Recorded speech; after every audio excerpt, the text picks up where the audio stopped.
Hey, welcome back to my channel. I'm Sarah. I'm a certified financial educator, and today I'm going to give you 6 tips to make your Christmas dollars stretch a little further. Tip number 1 is make a list. Now, it sounds simple enough, but this helps so much. I love being able to have this list on my phone.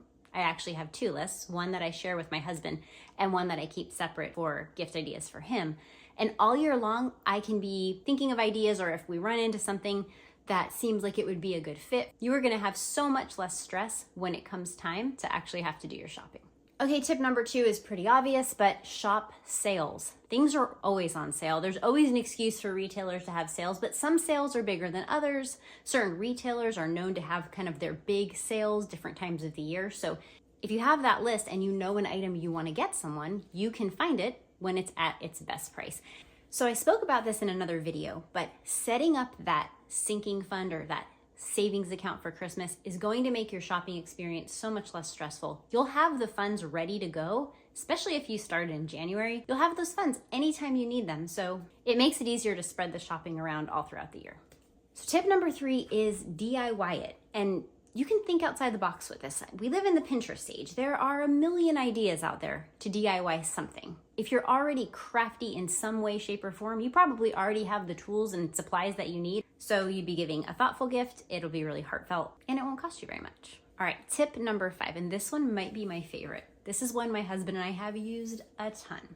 It's coupons. Now, these can be any kind of coupons you want. I'll try to give you a few examples of things that we've done, but basically the idea behind the coupon is you are giving a gift that gives somebody something else down the road. So one example, when we had little kids, I would give a coupon that said, you don't have to eat your veggies for dinner tonight, and they could turn that into me, and they love that. Another gift would be using something that you enjoy doing or that you have the skill for, like I'm gonna come over and walk your dog, or here's a coupon for 3 car washes, or family movie night, you get to pick the snacks. So it can vary in price, it can vary in how involved you want it to be, and you can really play to your strengths with the coupon one.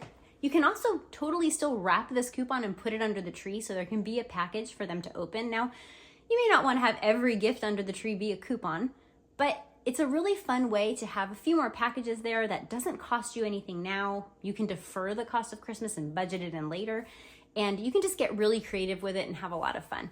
Okay, finally, tip number 6. Now, this one is probably my favorite tip overall because it's about your mindset change. So you have to get comfortable with being able to say no.